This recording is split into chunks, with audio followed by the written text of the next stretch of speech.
Music Lens Podcast with me, Alex Allegra. And Katie V. And Asher. I'm trying to eat my Cheez-It out of my hand. Not the Cheez-Its. Okay. Yeah. Just lick the hand, get that remnants of it, I guess. He loves a Cheez-It, man. Oh, buddy. I don't even give them to him. Like, they just smell so good, apparently. Like, anywho.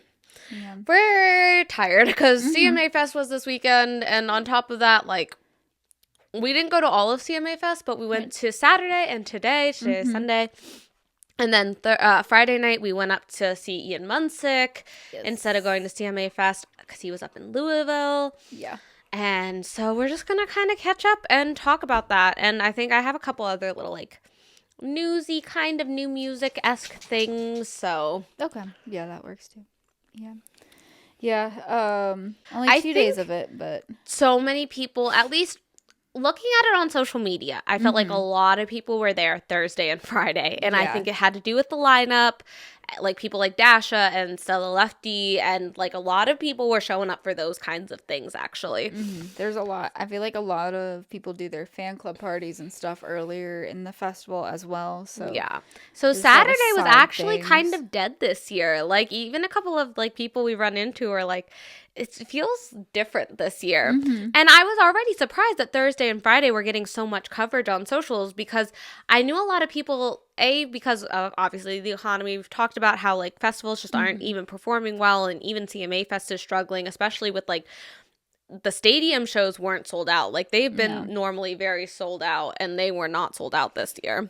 But they're expensive, so that's probably part of it. But they're not even that expensive, to be fair. Like, I heard one lady in line justifying it, like, this is me seeing literally everybody I could ever want to see live in a 4-day span versus pay, and it's the same amount to pay for all of that for one ticket of going to see my favorite artist. So, like, they were trying to justify it that way, and I was like, that makes sense. Like, I would do that kind of stuff. I just don't think that, like, obviously, I'm not in the country market as much anymore, and a lot of these people I have just gotten very privileged to see for free or, like, in other circumstances. So, like, I don't personally need to do that, but I could see, like, if there was a festival lineup that had so many of my favorite artists, like, I would pay to go see that, too, you know? So, like, I get justifying it that way, because that's what I would do, too. Yeah, I guess that's fair. But, there were still lots of tickets on sale for the stadium. But CMA Fest is different because it has a lot of free stages, and that's because a lot of the not a lot. The artists that are on official stages don't get paid to play there because all the money is for donations for music education. Yeah. So it all goes to charity. It doesn't go to in any pockets. I don't even know if it goes into CMA's pocket or if it literally all goes to. I think all profits, I guess, because I'm sure they have to pay for everything first before it goes towards music education, but because they do have, like, we've worked it through Belmont, and, like, we've gotten paid through Belmont, like, going and doing it for official CMA, like, volunteer type things, and then there's a lot of volunteers as well, because a lot of companies also have to, like, pay to have their stuff there, but like also a lot of people do sponsorship stuff. Yeah. So this year's Chevy sponsorship was so up in your face. It was like there was no other. I feel like normally there is a Chevy sponsorship, but I feel like there's also been other sponsored cars at CMA Fest. Maybe. But this year was like it was Chevy, and that was it. So it's Chevy Riverfront and Chevy Vibe stage. Yeah. Like, they got 2 different stages of the daytime stages, which I feel like might confuse some people, but I don't know. No, they were up front and center. But they did a very good job of it this year. I feel like normally the car stuff is like they just bring a bunch of cars and like I don't care about it. But this year they did one that was like you got a wristband and then you could go to a whole bunch of things.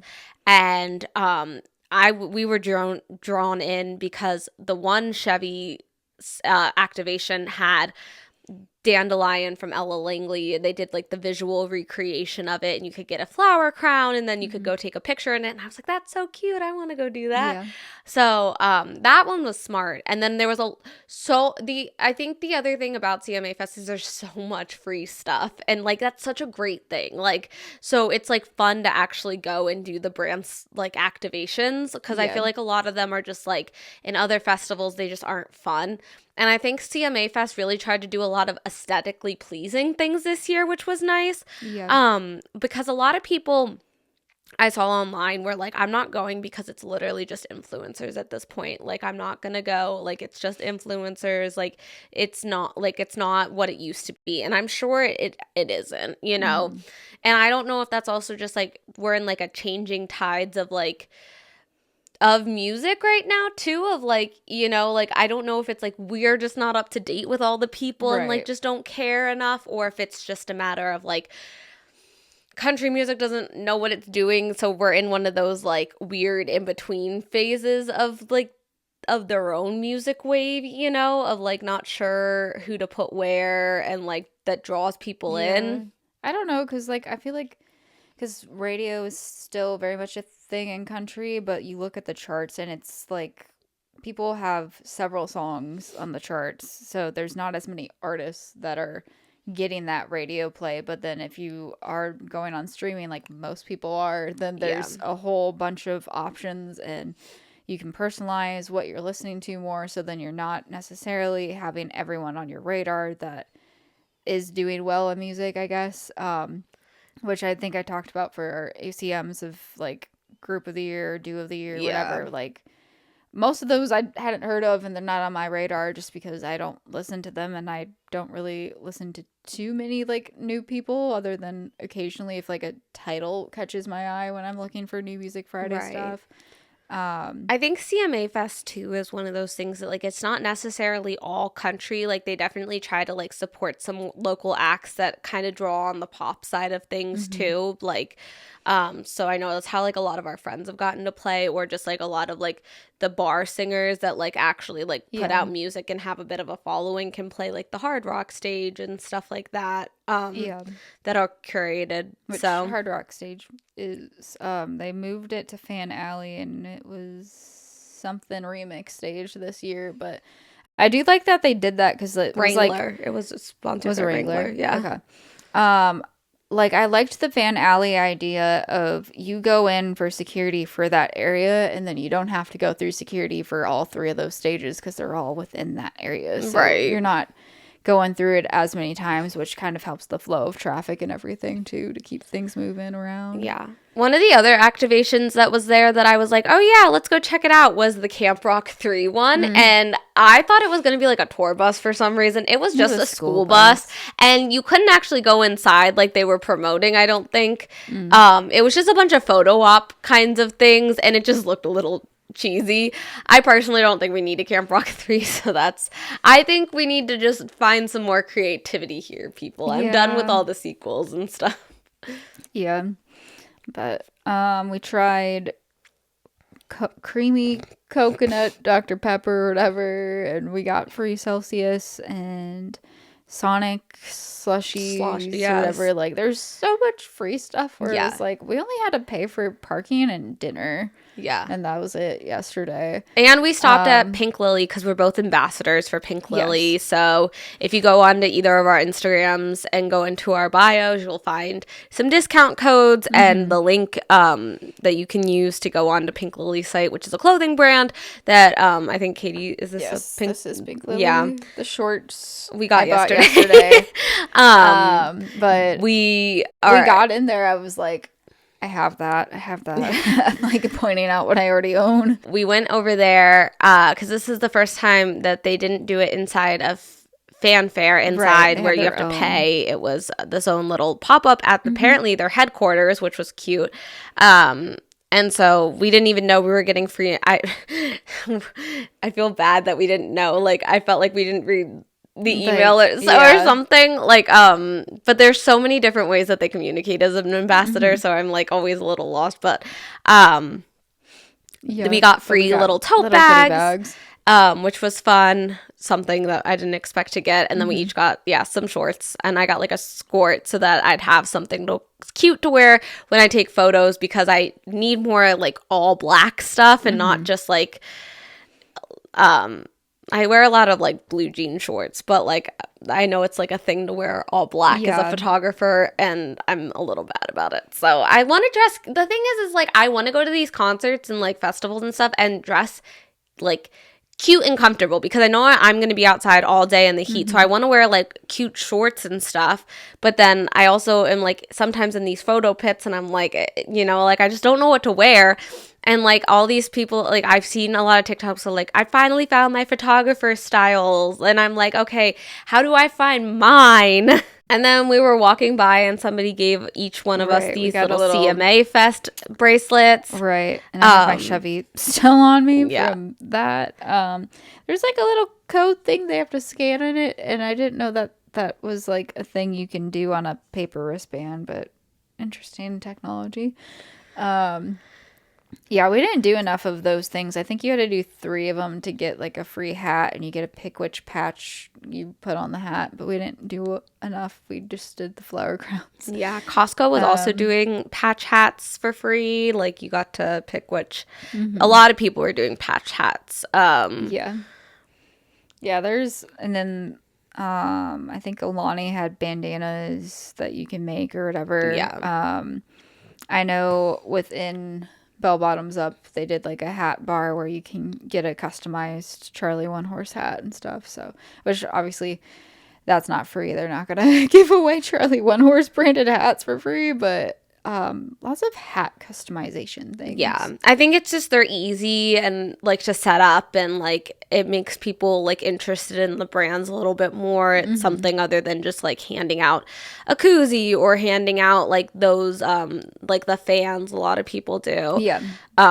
We handed out some of our stickers, just walking around and talking to people. And I want to like, I don't know if like you have to be a part of something, but like I was like I should make like little fans and then like give them out too. You could also do that. I have all the stuff for it. I just never made them because I was gonna do it last year, and then we didn't really go out last year. Also not sure if I'm like allergies or getting sick here, so I'm so sorry about my congestion on mic right now. And what else? I feel like going back to like the artist thing, it's like I feel like in years past I'd look up lineups and it's like I have to pick who I want to go to, because there's so many options of people who I actually like would love to see. And I remember I used to make like spreadsheet, like make my own schedule of picking people off of the schedule or the whatever schedule of it. It was like, okay, I gotta like plan out my whole day and figure out how I'm gonna move from now I smell it how I'm gonna move from one stage to the next. And like I don't remember what year it was that Lou played when she was still going by Lauren Weintraub and was still country, but I remember being like at Riverfront for Mitchell Tenpenny, and I'm like, I can't not stay for Bitches, but of course it's towards the end, but I need to make it all the way up to Bridgestone for her Lauren, and I did not make it in time for hers because of how fast I had to like walk, because that's from like Riverfront, First Avenue, all the way to Fifth. Right. But now it's like I went through, I'm like, let's see who I want to see this year, so that we kind of have somewhat of a game plan for artists at least. I put 3 people on, and one of them was Ian's, which we went to at Louisville, so then I took him off because I'm like, well, we saw him last night. We don't need to go again. I mean, I would love to, but it's fine to not. So literally Emily and Roberts and Tiger Lily Gold, and those were my 2 people for this year. Yeah, so let's talk about the art. So we did go to see Emily and Roberts. A little bit of Yeehaw Meemaw. She was so good. She was like, I don't know how she's not like compared to like the next Carrie Underwood. Like her voice is so strong. Yeah, she's part of Opry Next Gen or whatever that program is that they pick like upcoming artists. So she's in that class this year. But yeah, I see all of her like gardening stuff in addition to her music stuff online, and I think she does a really good job, her and her husband, of social media, of having like multiple accounts, but like one is dedicated more to the Yeehaw Meemaw of like the gardening and the crochet and all this stuff. I think they did like a bathroom renovation that I watched on there too. But then there's also just like her music page, and then there's like she kind of does the thing of multiple accounts where there's like an extra Emily Ann and Emily Ann HQ and things like that. I'm like, I don't know how many of these are actually part of her team, but it feels kind of like they are. Oh, probably. They push her really hard. Yeah. Mm-hmm. Yeah. And you were like, how old is she? And we looked it up, and she's our age. Yeah, that's crazy. I would have guessed she was in her 30s. She is, I don't know how old she was, but she was on The Voice on Team Blake at one point. That explains why she signed and with so like she's been their management. like she's been doing this for at least a decade, I would say, and just finally starting to get some momentum going with it. Yeah. So, yeah, there was like videos of around the ACMs, because I think Blake had a Vegas residency around that time too, and she was like, "How do you think the show did?" It's like, "How do you think I personally did?" It's like, "Yeah, do you think you did a good job?" And it was just like messing with it. It was funny. But yeah, I think it was such a big crowd for Travis Denning when we first got over to that stage, and like he did great too for the bit that we saw. He does a lot of guitar solos.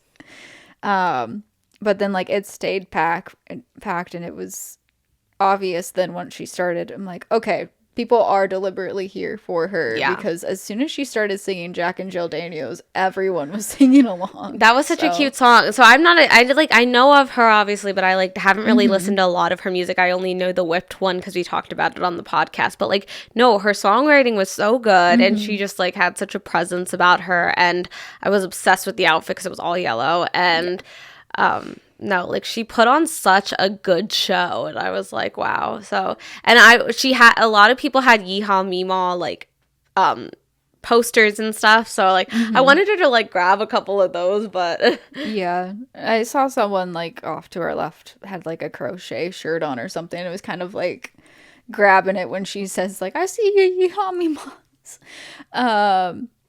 But yeah, I don't remember when exactly, but I know she got signed like not super long ago. Like she was independent when we first started talking about her on new music stuff last year, I think. And then eventually got signed like later in the year. I think it was last year. But yeah, so she hasn't been signed super long. She's been independent for a while, but I think Jack and Jill Daniels was her first release with the label. Oh, okay. Actually. So Easy Does It was before that. Yeah. But yeah, so and good. then Lauren Elena we saw before Tiger Lily, and both of them were so good. Lauren had her daughter. Oh my god, the cutest thing is bringing her. I will just say, like, I've seen Lauren a couple times, and like I know she's gone through a lot with like body image and stuff like that, and she's always like talked about it and been such an advocate for just being like yourself. But like she just has a new glow about her with motherhood. I'm like, motherhood looks so good on you, girl. Like, yeah. And her daughter was so cute. She had her come out for like the last song, and then like she like reached like, "I want mama," so she took her, and then I love that Cam just was like, "All right, I'm done." Like he just got off stage. Like she's keeping her. Yeah. She did try and eat her in-ear and her microphone. She did try, because Lauren took out one of her in-ears probably just to like hear the crowd better or something. And then Benny tried to eat it. So Benny doll. It was very cute. And then we saw some puppies at Wags and Walks when we went in to see them. Tiger Lily first. Well, yes, we also saw them today. We saw Tiger Lily Gold. They rained out last year because last year was supposed to be their first time on Riverfront. So I'm glad that they got to like keep that stage, because I know that we've had like. There was a friend the funniest that, like, thing was it that they did that, and then like right as their set ended, we started feeling raindrops, and I was like, at least they got to play this year, yeah. But I remember for 2020 CMA Fest, before it got canceled, like we had a friend that got booked to play one of the stages, and they did a rain check for 2021. So that way people still got their chance. 2021 got canceled, and then they didn't honor it for the next year, so she just did not get to do her small stage performance. So I'm glad that they kept Tiger Lily on the big stage for that one. So 'cause Riverfront's the biggest of the day stages, where it's like the top artists that aren't quite Nissan yet, and sometimes they're both. Like, I think Megan might have done both whatever year she was on Riverfront, and usually if you hit capacity, that's a good indication that the next year you're probably going to be at Nissan and not play any of the day stages. I think Emily will play Riverfront next year after that crowd. So. Yeah. I still think she should have been new female for ACMs. Like, Avery Anna is obviously really great. I just think Emily is more country. And she's putting the work a lot more than Avery. Yeah. So, yeah, this puppy is just all over us. But yeah, we went and saw the puppies. I held on to a lab puppy that was like a golden lab, and his name was Goldie, and I did not want to let him go. And so I'm sad about that. That's why Asher's like smelling all the puppies on us. Smelling like Goldie on me. He was like falling asleep in my arms. I'm like, I guess I have to just keep holding him because he's gonna fall asleep and he needs a nap. And if I let him down, he will wake back up. So, okay, buddy. Yeah. So I kind of wanted to go to Saturday night's Nissan. I just didn't. I mean, I know it makes sense, the justification you said earlier of it's like one ticket for a lot of artists that you would usually have to pay separate tickets for, but I personally just did not want to spend the like nearly $100 for the 300s to go. So I will say there was a lot of people lined up for a lot of artists did little pop-up things. Like today there was like some kind of MacArthur pop-up thing that was going on. Hey, that's not Asher. your toy. Over at Morgan Wallen's bar, and then there was I haven't seen anything Lainey yet Wilson and Dan and Shay popped up today at Cowboy Church. Yeah. To the point where they had capacity for Riverfront. They decided they're going to put a live stream screen up at the remix stage because that's like the closest one.